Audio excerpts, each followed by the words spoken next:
আমন্ত্রণ জানাচ্ছি আপডেট সংবাদে। শুরুতেই জানিয়ে দিব গুরুত্বপূর্ণ শিরোনাম, এরপরেই থাকবে বিস্তারিত।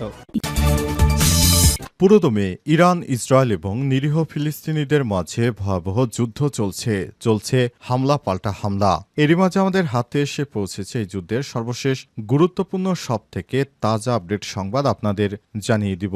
প্রথমে জানাবো, ইসরায়েলের ছোড়া প্রজেক্টাইল ধ্বংস করল ইরান। আলহামদুলিল্লাহ, ইসরায়েলের ছোড়া প্রজেক্টাইল ধ্বংস করেছে ইরান। দেশটির সেনাবাহিনীর আকাশ প্রতিরক্ষার মাধ্যমে এসব মোকাবেলা করা হয়েছে। সবের অভিযানের ভিডিও প্রকাশ করা হয়েছে। আজ মেহের নিউজ এজেন্সির এক প্রতিবেদনে এই তথ্য নিশ্চিত করা হয়। এরপর জানাবো, ইসরায়েলের মৃত্যু সন্নিকটে বললেন ইরানের জেনারেল। ইরানের শীর্ষ সেনা কর্মকর্তা মেজর জেনারেল ইয়াহিয়া রহিম সাফাবি হুঁশিয়ারি উচ্চারণ করে বলেছেন, জায়নিস্ট শাসক গোষ্ঠী ও নেতানিয়াহুর পতন এখন সময়ের ব্যাপার মাত্র। এদিকে মার্কিন নৌবাহিনীর ও ঘাঁটিতে গোপন মিশন চালালো চীন। মার্কিন নৌবাহিনীর কর্মকর্তা ও ঘাঁটিতে গোপন মিশন পরিচালনার অভিযোগ উঠেছে দুই চীনা নাগরিকের বিরুদ্ধে। এই ঘটনায় দুই চীনা নাগরিককে গ্রেপ্তার করা হয়েছে। আজ ফক্স নিউজের এক প্রতিবেদনে এই তথ্য নিশ্চিত করা হয়। এবারে জানাবো, এবার ইরাকের বিমানবন্দরে রকেট হামলা।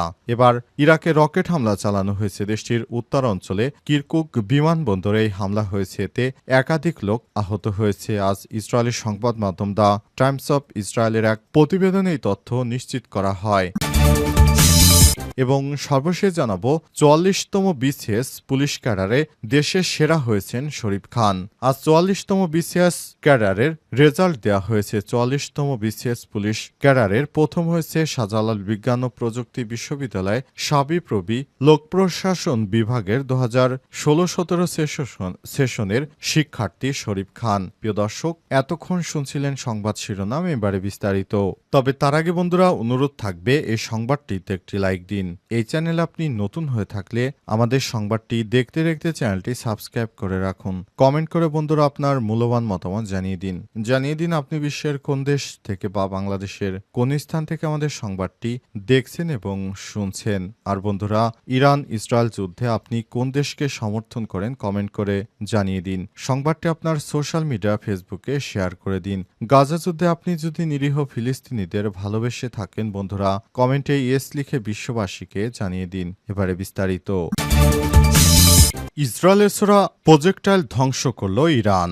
আলহামদুলিল্লাহ, এবার ইসরায়েল থেকে ছোড়া প্রজেক্টাইল ধ্বংস করে দিয়েছে ইরানের প্রতিরক্ষা ব্যবস্থা। দেশটির সেনাবাহিনী আকাশ প্রতিরক্ষার মাধ্যমে সবার মোকাবেলা করেছে। সব অভিযানের ভিডিও প্রকাশ করা হয়েছে। আজ মেহের নিউজ এজেন্সির এক প্রতিবেদনে এই তথ্য নিশ্চিত করা হয়। প্রতিবেদনে বলা হয়েছে, ইরানি সেনাবাহিনীর বিমান প্রতিরক্ষা ইউনিট সফলভাবে ইসরায়েলের ছোড়া ড্রোন ধ্বংস করেছে। আকাশ প্রতিরক্ষার মাধ্যমে তাদের ছোড়া ক্ষুদ্র আকারের মাইক্রোয়ার হেভিকলস MAV মোকাবিলা করা হয়েছে। ইরান ইসরায়েলের মধ্যকার ১২ দিনের যুদ্ধে সব হামলা চালানো হয়েছে। মেহের নিউজ জানিয়েছে, ইসরায়েল প্রথমে কোনো পূর্ব ঘোষণা ছাড়াই ইরানে আক্রমণ চালায়। দেশটির এই হামলায় ইরানের শীর্ষ সামরিক কর্মকর্তা, পরমাণু বিজ্ঞানী সহ বিভিন্ন গুরুত্বপূর্ণ ব্যক্তিগণ মারা যায়। এরপর সেনাবাহিনী প্রধান মারা যাওয়ার পর ইসরায়েল মনে করেছিল ইরানের মনোবল ভেঙে যাবে, তারা কোনো প্রতিরোধ করতে পারবে না। কিন্তু সাথে সাথেই আয়াতুল্লাহ খামেনির নির্দেশে নতুন সেনাবাহিনী প্রধান নিয়োগ দেওয়া হয় এবং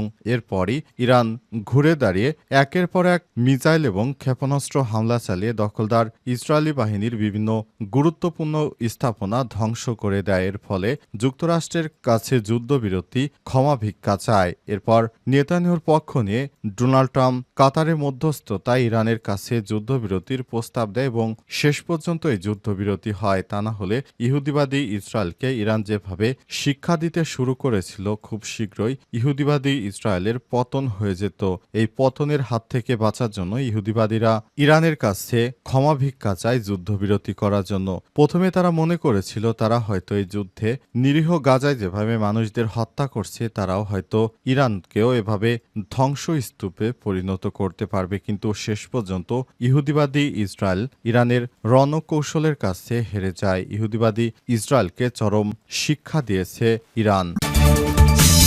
ইসরায়েলের মৃত্যু সন্নিকটে বললেন ইরানি জেনারেল। ইরানের শীর্ষ সেনা কর্মকর্তা মেজর জেনারেল ইয়াহিয়া রহিম সাফাভি হুঁশিয়ারি উচ্চারণ করে বলেছেন, জায়নিস্ট শাসক গোষ্ঠী ও নেতানিয়াহুর পতন এখন সময়ের ব্যাপার মাত্র। তিনি আরও বলেছেন, শত্রুদের আরেকটি ভুল গোটা অঞ্চলে তাদের স্বার্থ ও ঘাঁটিগুলোকে চরম বিপদের মুখে ফেলবে। তেহরান ভিত্তিক আধা সরকারি বার্তা সংস্থা তাসনিম নিউজ জানিয়েছে, আজ তেহরানে ইসরায়েলি হামলায় নিহত ইরানের সশস্ত্র বাহিনীর chief of staff lieutenant general Mohammad Hossein Bagheri স্মরণ সভায় বক্তব্য রাখতে গিয়ে সাফাভি এই মন্তব্য করেছেন। তিনি বলেন, বড় শয়তান যুক্তরাষ্ট্র, ছোট শয়তান ইসরায়েল ইরানের বিরুদ্ধে সাম্প্রতিক আগ্রাসনের মাধ্যমে তাদের কোনো লক্ষ্যই অর্জন করতে পারেনি, বরং এই হামলার মাধ্যমে জায়নিস্ট ইহুদিবাদী ইসরায়েলের মৃত্যুচক্র আরও ত্বরান্বিত হয়েছে। আমরা ইহুদিবাদী ইসরায়েলকে এমন শিক্ষা দেব যে তাদের জায়নিজম সব ধ্বংস করে দেওয়া হবে। ইরানের একটি মিসাইল হামলায় ধ্বংস হয়ে গেছে ইহুদিবাদী ইসরায়েলের বিভিন্ন গুরুত্বপূর্ণ স্থাপনায়। সব স্থাপনা থেকে ইরানে একে হামলা চালাতো ইহুদিবাদীরা। জায়নিস শাসন ব্যবস্থা সবকিছু শেষ হয়ে গেছে, ইহুদিবাদীদের সময় শেষ। তারা এখন মুসলিমদের হাতে পায়ে ধরে কান্নাকাটি করছে। তারা চায় আমরা বাঁচতে চাই, কিন্তু ইরানের একটি মিসাইল হামলায় ইহুদিবাদীদের সমস্ত রকম রণকৌশলই শেষ করে দেওয়া হয়েছে। যুক্তরাষ্ট্র থেকে সহায়তা না পেলে ইহুদিবাদীরা এতদিন ধূলিসাৎ হয়ে যেত। শুধুমাত্র মার্কিন যুক্তরাষ্ট্রকেই হাত করে বেঁচে আছে এই জায়নিস্ট শাসক গোষ্ঠী। মার্কিন নৌবাহিনীর ঘাঁটিতে গোপন মিশন। অতঃপর মার্কিন নৌবাহিনীর কর্মকর্তা ঘাঁটিতে গোপন মিশন পরিচালনার অভিযোগ উঠেছে দুই চীনা নাগরিকের বিরুদ্ধে। এই ঘটনায় দুই চীনা নাগরিককে গ্রেপ্তার করেছে যুক্তরাষ্ট্র। আজ 1 জুলাই ফক্স নিউজের এক প্রতিবেদনে এই তথ্য নিশ্চিত করা হয়। প্রতিবেদনে বলা হয়েছে, দুই চীনা নাগরিক চীন সরকারের এজেন্ট হিসেবে মার্কিন নৌবাহিনীর সদর দপ্তর সদস্য এবং ঘাঁটি সম্পর্কে গোয়েন্দা তথ্য সংগ্রহ করছিল। তারা চীনের প্রধান বিদেশি গোয়েন্দা সংস্থা ministry of state security MSS এর জন্য সামরিক সদস্যদের নিয়োগের কাজে সহায়তা করেছে। মার্কিন বিচার বিভাগ DOJ জানিয়েছে, ওরেগনে হ্যাপি ভ্যালিতে বসবাসকারী চীনা নাগরিক ইউয়ানস চেন এবং 2025 সালের এপ্রিলে পর্যটক ভিসায় হিউস্টন যুক্তরাষ্ট্রে আসে এবং আশা লিরেল লাইকে শুক্রবার গ্রেপ্তার করা হয়েছে। দুইজনের বিরুদ্ধে মার্কিন যুক্তরাষ্ট্র MSS এর হয়ে বিভিন্ন গোপন গোয়েন্দা কার্যক্রম পরিচালনার অভিযোগ রয়েছে। অবশেষে যুক্তরাষ্ট্রের গোয়েন্দা সংস্থা FBI এর হাতে তারা ধরা পড়ে। FBI এর হাতে ধরা পড়ার পরই তাদের বিরুদ্ধে এবার অ্যাকশনে যাচ্ছে মার্কিন যুক্তরাষ্ট্র। তারা যুক্তরাষ্ট্র থেকে বিভিন্ন গুরুত্বপূর্ণ তথ্য চীনে পাচার করছিল। এই অভিযোগে তাদেরকে গ্রেপ্তার করা হয়েছে।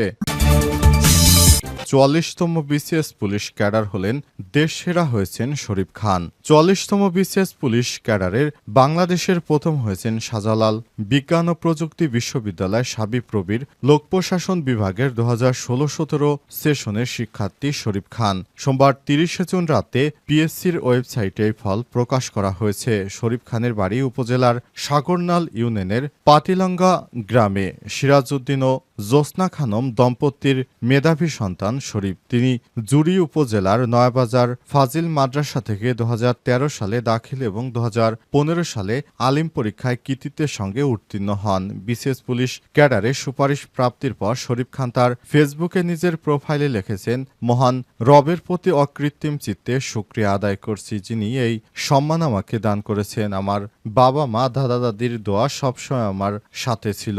জানা যায় বিভিন্ন ক্যাডারে 1710টি শূন্য পদের মধ্যে সবথেকে সর্বোচ্চ পর্যায়ে রয়েছেন শরীফ খান। বিশেষ পুলিশ ক্যাডারে সুপারিশ প্রাপ্তর পর শরীফ খান বিষয়টি জানা যায় বিভিন্ন ক্যাডারে 1710টি শূন্য পদের মধ্যে চূড়ান্তভাবে নির্বাচিত 1690 জনকে নিয়োগের জন্য বাংলাদেশ কর্ম কমিশন সাময়িকভাবে মনোনীত করেছে। এ বিষয়ে লোক প্রশাসন বিভাগের প্রধান অধ্যাপক আশরাফ সিদ্দিকী বলেছেন, আমাদের বিভাগের ছেলেমেয়েরা প্রশাসনে অনেক ভালো করছে। এটি আমাদের বিভাগ তথা বিশ্ববিদ্যালয়ের জন্য গৌরবের বিপ্লবের শরীফ খানের প্রশংসা করে তিনি আরও বলেছেন, শরীফ আসলেই অনেক মেধাবী। বিশ্ববিদ্যালয় শিক্ষক নিয়োগের চূড়ান্ত ধাপেও সে প্রথম দিকে রয়েছে। আমি তার মঙ্গল কামনা করি। উল্লেখ্য, ৪৪তম বিসিএস এর বিভিন্ন ক্যাডারে ১,৭১০ জন কর্মকর্তা নেওয়া হবে। এর মধ্যে প্রশাসন ক্যাডারে ২৫০ জন, পুলিশ ক্যাডারে ৫০ জন, পররাষ্ট্র ক্যাডারে ১০ জন, আনসার ক্যাডারে ১৪ জন, নিরীক্ষা ও হিসাবে ৩০ জন, কর ক্যাডারে ১১ জন, সমবায় ৮ জন, রেলওয়ে পরিবহন ও বাণিজ্যিকে ৭ জন, তথ্যে ১০ জন, ডাকে ২৩ জন, বাণিজ্যে ৬ জন, পরিবার পরিকল্পনায় ২৭ জন, খাদ্যে ৩ জন, টেকনিক্যাল ক্যাডারে ৪৮৫ জন ও শিক্ষা ক্যাডারে ৭৭৬ জন নেওয়া হয়েছে। ৪০তম বিসিএসে মোট আবেদন করেছিল ৩,৫০,৭১৬ জন।